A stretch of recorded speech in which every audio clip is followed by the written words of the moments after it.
Hey guys, welcome my YouTube channel. तो guys, इन महान अनुभवों के विचार सुनिए। अंबेडकर जी के बारे में बहुत अच्छी बातें इन्होंने बताई। Good morning. आज डॉक्टर बाबा साहब अम्बेडकर की 134वीं जयंती के आप सबको शुभकामनाएं। मैं एक अभ्यर्थी, एक स्टूडेंट होने के नाते आपको यहाँ पर अपने आप को यहाँ पर व्यक्त करना चाहता हूँ। बाबा साहब के बारे में इंटरनेट पे, किताबों में और बहुत सारे माध्यमों में बहुत सारी जानकारी आपको मिल जाएगी। लेकिन बाबा साहब के बारे में उनके बारे में पूरी दुनिया में उन्हें एक प्रतिष्ठित नेता, एक सामाजिक क्रांतिकारी तथा एक विद्वान स्कॉलर के बारे स्वरूप में देखा जाता है। उनके बारे में एक किताब है, विद्यार्थी अवस्था के बाबा साहब, जिसमें उनके पढ़ाई के जो दृष्टिकोण के बारे में एक बात बताई गई है कि जब वो फॉरेन में थे, वहाँ पे वो पढ़ाई कर रहे थे, तो जिन लोगों के साथ जो भारतीय मूल के लोग थे, उनके साथ वो पढ़ाई कर रहे थे, हॉस्टलमेट्स उनके साथ वो रहते थे, उनके साथ उनका डिस्कशन सब नॉर्मल बिहेवियर था। बट एक रात उन्हें ये डिस्कशन करते हुए ये एहसास हुआ कि जो मैं यहाँ पे इनके साथ जो नॉर्मलाइज इस तरीके से जी रहा हूँ, जब मैं वापस अपने देश में वापस जाऊँगा तो क्या मेरे देश मूल निवासियों के साथ मैं उसी तरीके से बिहेव कर पाऊंगा, क्या उसी तरह का मुझे व्यवहार मिलेगा?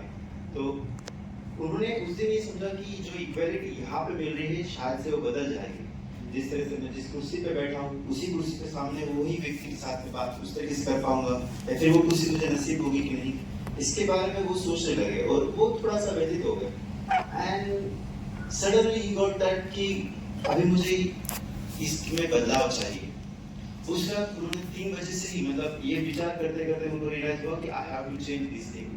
एंड रात के 3 बजे से उन्होंने पढ़ाई शुरू कर दी। वो धीरे धीरे अलिप्त रहने लगे। अलिप्त इसलिए नहीं कि एक तनाव में है, लेकिन उन्होंने ये सोचा कि इसको सीरियसली लेना चाहिए। इसलिए उन्होंने पढ़ाई को एक अपना रास्ता बना लिया। अपना सारा वक्त वो अपनी लाइब्रेरी में देने लगे और ज्ञान अर्जित करने लगे। और दूसरा उनकी जिंदगी में ये था पड़ाव कि जब उन्होंने धर्म परिवर्तन किया।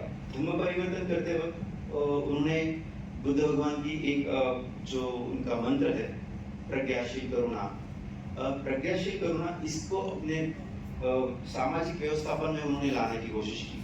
अभी प्रज्ञाशील करुणा प्रज्ञा माने ज्ञान का अर्जन, सत्य ज्ञान का अर्जन, जो आपको रियलिटी में लाए। दूसरा शील कैरेक्टर, चारित्र्य डेवलप करना। और करुणा, करुणा माने सिर्फ कोई दया नहीं, इसका होता है मैत्री, कंपैशन। और इन तीनों का इस्तेमाल उन्होंने अपने सामाजिक व्यवस्थापन में लाने की कोशिश की। लोग कहते हैं डिस्क्रिमिनेशन बहुत तरीके से हो सकता है। Discrimination is not just caste, धर्म, ये यही नहीं है। डिस्क्रिमिनेशन तो बहुत सारे तरीके से होता है। जेंडर बेस्ड होता है, प्रदेश होता है, भाषा, अभी आप देख रहे होंगे सोशल साइट्स पे बहुत सारी भाषाओं की वजह से भी जेंडर डिस्क्रिमिनेशन होता है। रंग, काला, गोरा, सफेद, व्हाइट, क्या और क्या बहुत सारे तरीके हैं। ये भी सिर्फ ये हो गया, लेकिन और एक तरीके होते हैं। ओहदा में एक तरह का डिस्क्रिमिनेशन होता है कि कम ज्यादा माना, हम इक्वलिटी में रहना चाहिए। फिर उम्र, परिवेश, कपड़े, व्यवसाय, ये सारे तरीके हैं जिनसे डिस्क्रिमिनेशन हो सकता है। बट सबसे बड़ा इसमें एक चीज है, जो ये डिस्क्रिमिनेशन दिखाने का तरीका क्या है। जो ताकतवर है वो हमेशा कमजोर को अपने अधिराज में करने की कोशिश करता है। That's the way. और वो इन टूल्स का इस्तेमाल करता है अपना अधिराज जगाने के लिए, अपना स्ट्रॉन्गनेस जगाने के लिए, उन्हें दबाने के लिए। बट इससे मेरे स्टूडेंट लाइफ का क्या लेना है? तो मेरा स्टूडेंट लाइफ का ये कहना है कि इन बातों से विद्यार्थियों को अपने आप को खुद को तैयार कर लेना चाहिए। और हमने अपनी मानसिकता को प्रज्ञा से भर लेना चाहिए, अपनी ज्ञान को ज्यादा से ज्यादा रियलिटी में और उसको अर्जित कर लेना चाहिए। शील से अपने आप को मजबूत कर लेना चाहिए, कैरेक्टर, चारित्र्य से। और सबसे बड़ी बात, खुद के लिए, दूसरों के लिए करुणा या मैत्री स्वभाव में लानी चाहिए।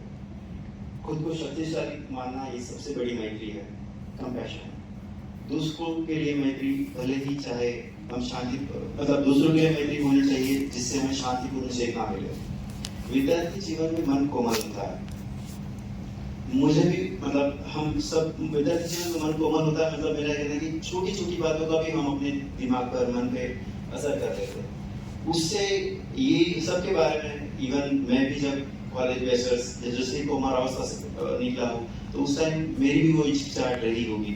और रही है, सच है। तो इस वक्त हमें उस मानसिकता को मजबूत करना होगा। ये किसी भेदभाव की वजह से होगा, ये मतलब ये तो सामाजिक है, ये आएगा, लेकिन इसके खिलाफ आपको ज्ञान अनुभव से लड़ना है, ज्ञान अनुभव अपना अर्जित करके उससे लड़ना है। ऐसे मन को तर्क संगत ज्ञान से भरपूर कर लेना चाहिए।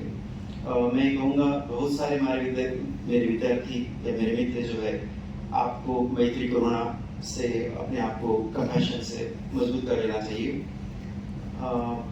मैं कहना चाहूँगा कि हमें अच्छे समाज निर्माण के लिए विद्यार्थी दशा से ही तैयारी करनी चाहिए, और विद्यार्थी दशा ही आपको मजबूत बना सकती है। धन्यवाद।